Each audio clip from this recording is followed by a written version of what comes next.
President Barack Obama said, "You didn't build that."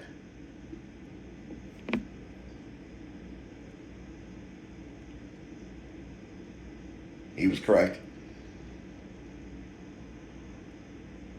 I took the lessons, the knowledge of my ancestors, of my parents, of my society. I've taken the accumulated wisdom, knowledge, earthly wisdom and knowledge, and I incorporate it into my being, and I have moved forward, upwards, dare I say. So yes, President Obama was correct when he said, "You didn't build that."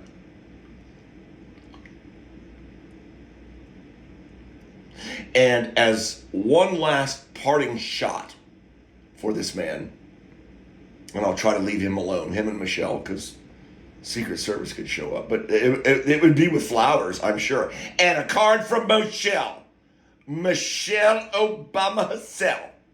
Say, "Hey boy, why don't you come over and pay us a visit?" I'll be like, "Yeah, all right. I got a friend right there in Adams Morgan. I guess I'm 2 shakes of a lamb's tail from you. I'll come over and hang." Brock be having to watch me the whole time. Oh, I'm sneaky. Don't let me get up next to Michelle now. You better watch yourself, son. Is he my age? How old is he? He's probably a little bit older than me. I'm 59.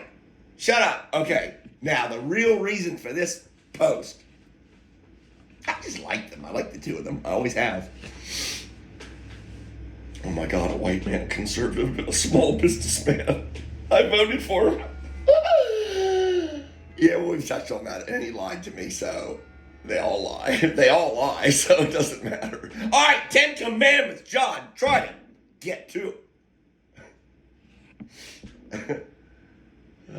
Yeah, I never heard anybody say folks. I never heard anybody say folks so well in my life as when President Obama would use that word. Because he meant it. He meant it! And it went right over your heads. Here's a black man in a white man's job. Let's call it like it is. And he's trying to unify everybody.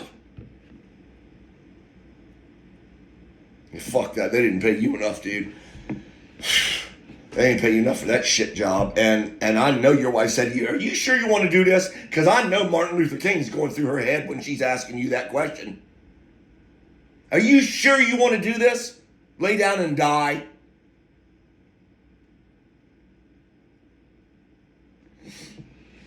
Props to the Obama administration. All right, I will try not to touch upon them again. I don't need the Secret Service at my door.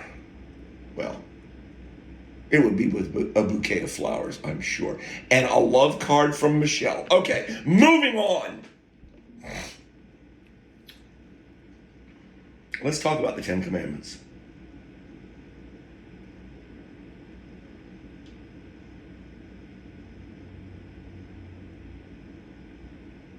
First one's pretty easy. You shall have no other gods before me. That G should be, yeah, no, lowercase is fine. I'm okay with that.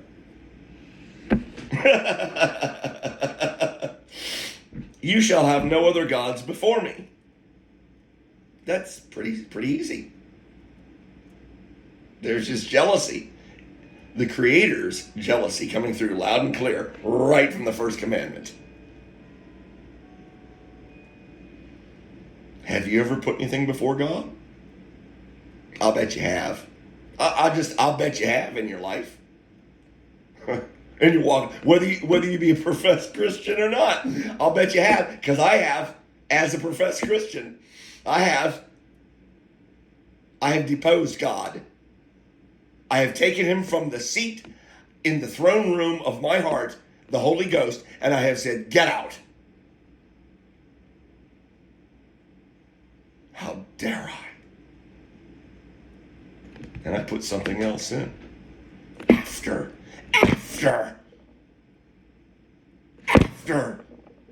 I had acknowledged the ghost as the rightful seat, fount of my heart. So, I'm out. Let's see how many of you can stay with the game. You shall make no idols.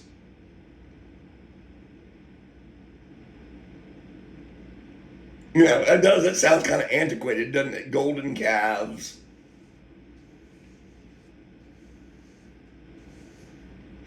You shall make no idols.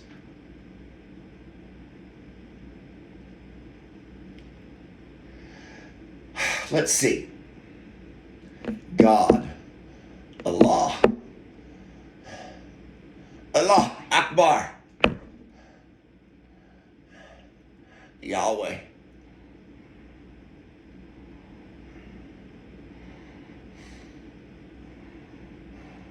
I gotta stay monotheistic. Oh, what the hell? Shiva never sheds his seed.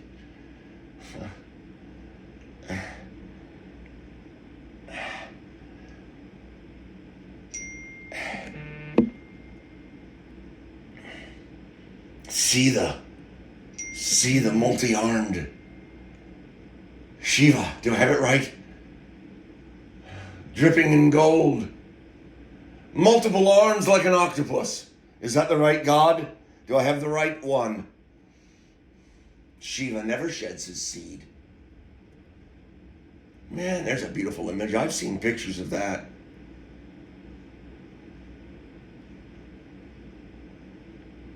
I understand Shiva because I have captured Shiva in an image. I have put Shiva in a box.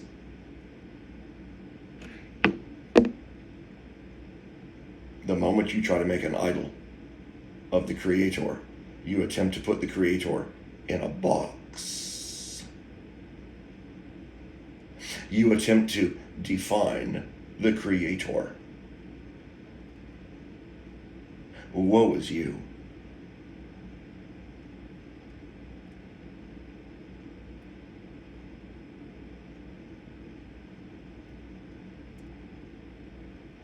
You can almost think of the second commandment as a continuation or a sub of the first commandment. Almost. Idols is a loosey-goosey word there. Certainly open to interpretation. Let's move along. I'll let you wrestle with those two. Like I said, I'm already out. I'm out at 1.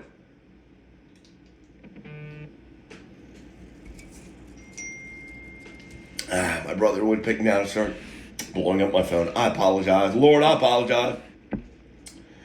You shall not take the name of the Lord your God in vain.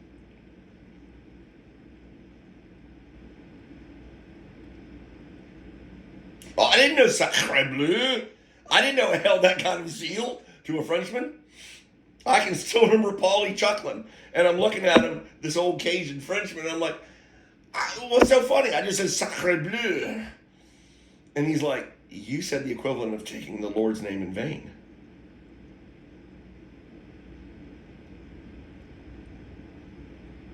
Sacred blue?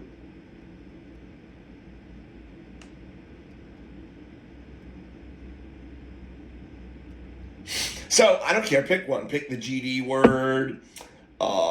Pick the Jesus Christ said in anger. Use the sweet name of the Lamb in wrath.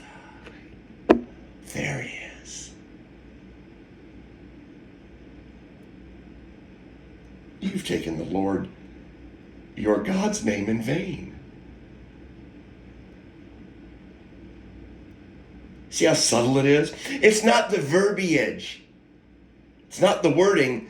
It's, as Dr. Martin Luther King would say, it is the content of your character, and more so your heart in that moment. It is not the verbiage. Language is crude. It is primitive. It is a tool we must use while here.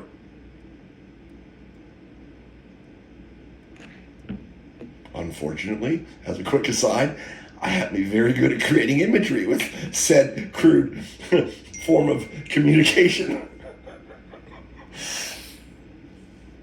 All right. I imagine a lot of people fell off there. I would imagine 98% of the people listening or that will ever listen to this have fallen off right there. They didn't get past the third one. Betcha. Right there. Pretty much everybody's gone. But let's move along for the sake of argument, shall we? Let's do that. Yeah, she yelled at me. Get out of there. I'd be working on Christmas Day. And it doesn't matter. Christmas, shmish. Pick another holiday. Pick another day of rest that I did not rest on. Because I sought to make money. Because the making of money made me feel better about myself.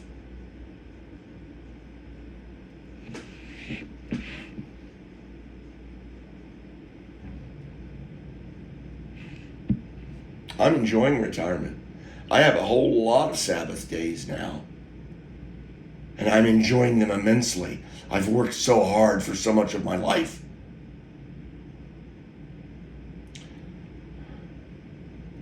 I'll let y'all wrestle with that one. Remembering a day out of your week. One precious day to maybe, you gotta be careful because the Pharisees will really want to kick in here. God, those little snakes. I'd like to strangulate all of them. I'm not in the biological sense, God Daddy. I would like to tattle them though. I would like to tattle them with that little miniature cricket bat that got used on me in school. Yeah. I'd like to put a few of them Pharisees over my knee.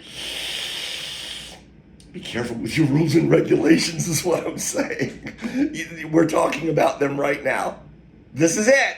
You don't need anything else other than these 10 things right here to be a good human being, according to somebody out there. Okay? All right, let's move along. Honor your father and your mother.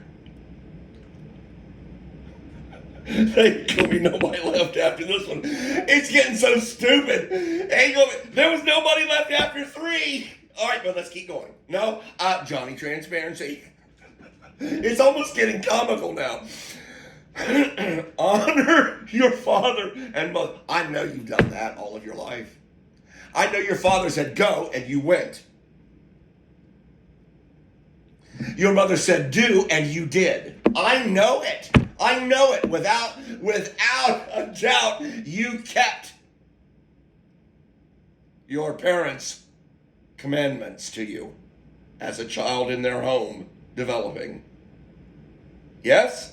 Every last one. Okay, I'm sure of that. Oh, my skin's starting to tingle because this is really getting stupid. Can we just stop here at 5? Because I know there's nobody left. No, let's keep going. Let's keep going. Oh, what am I? 14? It's worth it. Let's keep going.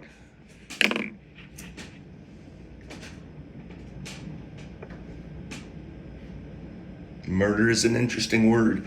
You shall not murder.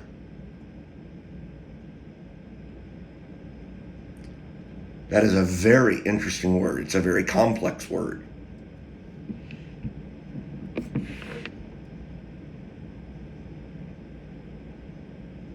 There is murdering and there is killing. And there's a difference. And in some commandments, you'll see, you shall not kill. This one's actually more pleasing to me. You shall not murder. Because there are occasions when you are forced to kill.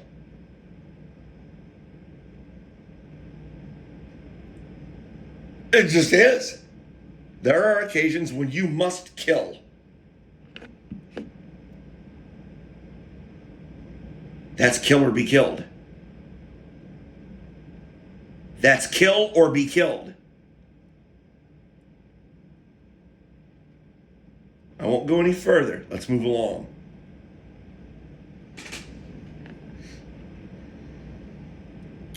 The institution of marriage, the scarlet letter, the legal contract, the stockade with found using carnal knowledge above your head.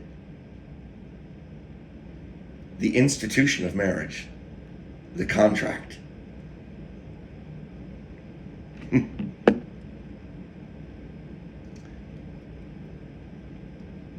It is a necessary. God, gotta use it. I'm using it. It's a necessary evil. It's a necessary evil. And I say evil very tongue-in-cheekedly. It's a necessary thing. It's a necessary institution. Because you have to have marriage to create the family unit. And it is by the family unit that you I wanted to use that polysyllabic word to help me. Progenitor. You become a progenitor of the next human beings that will step across your back to get to higher ground. And you will willingly lay down and let your child step across. You will help them step across your back, over your back to reach higher ground, to become more than you were.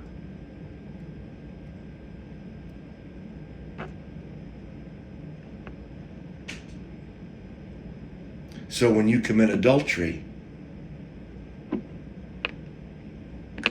you break the contract.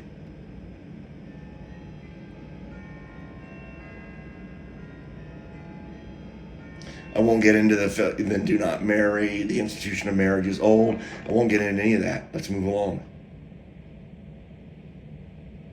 You shall not steal. Why am I reading this? Everybody's gone. Every listener is already gone.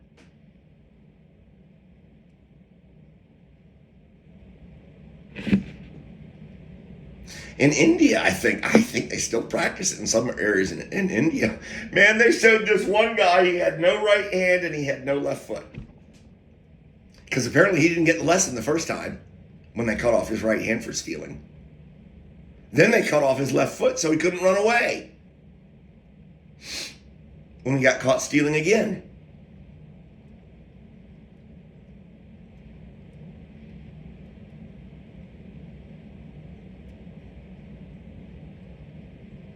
And these practices, I think they may still be in practice in some areas. Ritualistically, part of the code of their tribe, village.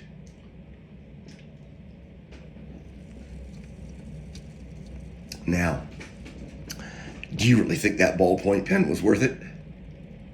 That you took from the office?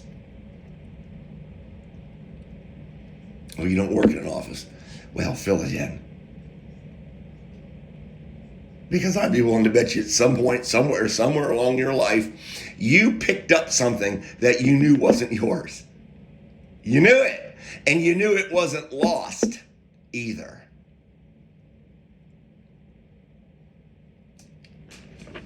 Oh, you're good. Because you helped me get succinct because I'm breathy. I know. You shall not bear false. I'm even reading. You shall not bear false witness against your neighbor. I'll touch on it again because I love the story. Les Miserables.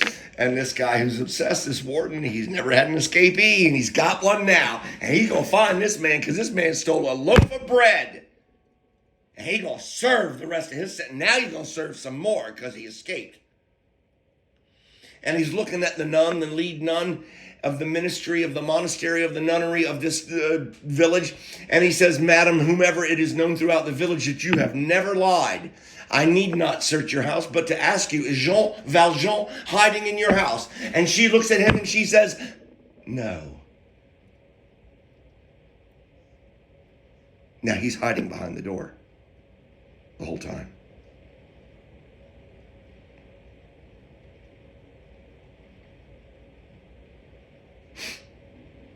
I don't think that's going to detract from that character's crown of diamonds.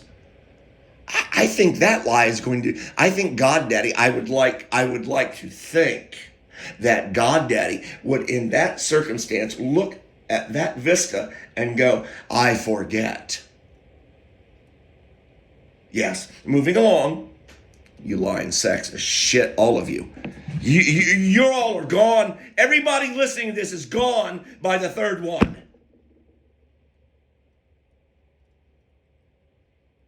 Oh yeah, pretty much every last one of you.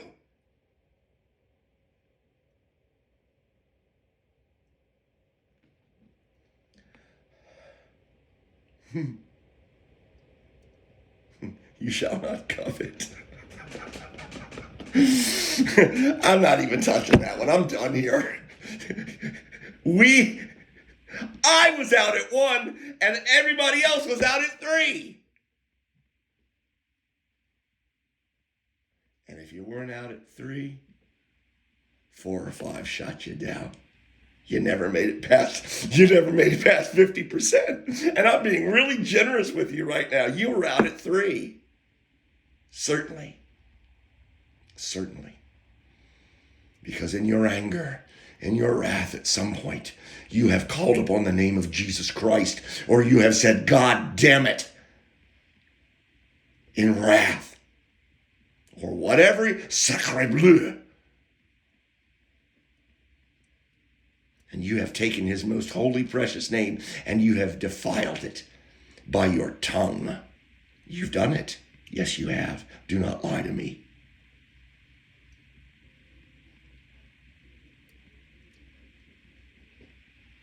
Filth knows filth, and I know you.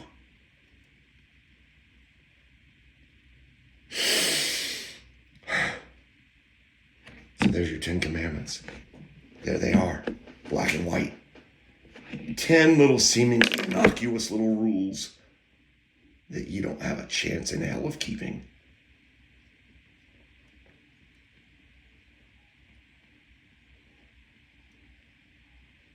Now, summate with this again. The God of my understanding isn't a cruel God.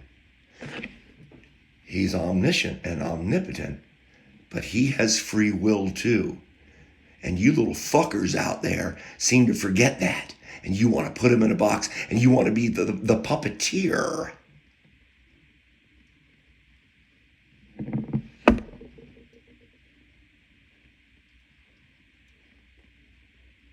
And all Goddaddy says is here's 10 little things. Try to keep them, see if you can. 10 little things, 10 little Indians.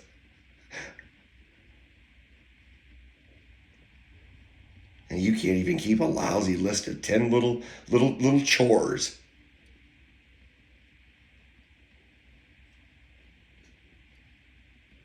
It's to show you that you are found wanting.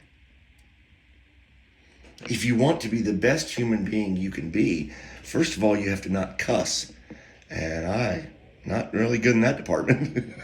I think there's no room for profanity, but I enjoy using it. It's one of my downfalls. If you want to be the best human being you can possibly be, well, just keep that list. Just keep that little list of 10 commandments. And you'll be perfect.